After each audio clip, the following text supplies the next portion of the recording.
आज एक बार फिर आ गया हूँ एक नए मिनी व्लॉग के साथ। और व्लॉग बनाने का मूड मेरा बिल्कुल भी नहीं था, लेकिन जब मैंने देखा मक्का का मौसम, तो मैंने कहा कि अपने व्यूवर्स के साथ इस मौसम को शेयर करना चाहिए, जो कि बहुत ही ज़्यादा खूबसूरत। और ये देखें, ऐसा लग रहा था पहाड़ की वजह से धुआं आ रहा है, वहाँ पर वॉल्केनो हो।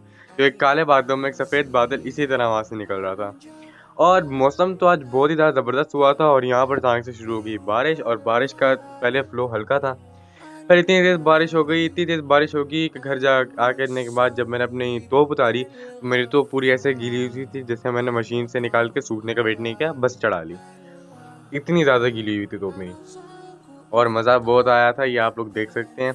इतना नहायती मज़ेदार मौसम हुआ है सऊदी अरब का, माशाल्लाह तबारकल्लाह, माशाल्लाह तबारकल्लाह। मेरे ख़्याल में तो ये बारिश 2-3 दिन चलेगी।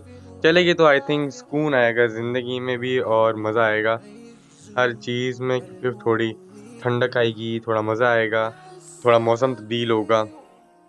और सेकंडली गाड़ी एक्चुअली हम लोग मैं बाबा के साथ गया हुआ था गाड़ी के कुछ पार्ट्स लेने के लिए। एक्चुअली हमारी गाड़ी खुली हुई है मेरे कज़न के पास, जो मेरे ताशी भाई हैं, अक्सर मेरे व्लॉग में आते रहते हैं, वो यहीं पर ही होते हैं, उनका गाड़ियों के एसी का काम है। और यहाँ पर आ गया हूँ मैं, और मज़ा तो सारा के सारा मामा ने कराया था, क्योंकि मामा ने बनाया था आलू चिकन। रेसिपी जानने के लिए डिस्क्रिप्शन में जो लिंक दिया है उसको जाके वॉच करें। और फिर मिलते हैं इंशाअल्लाह नेक्स्ट व्लॉग में। जज़ाकल्लाह।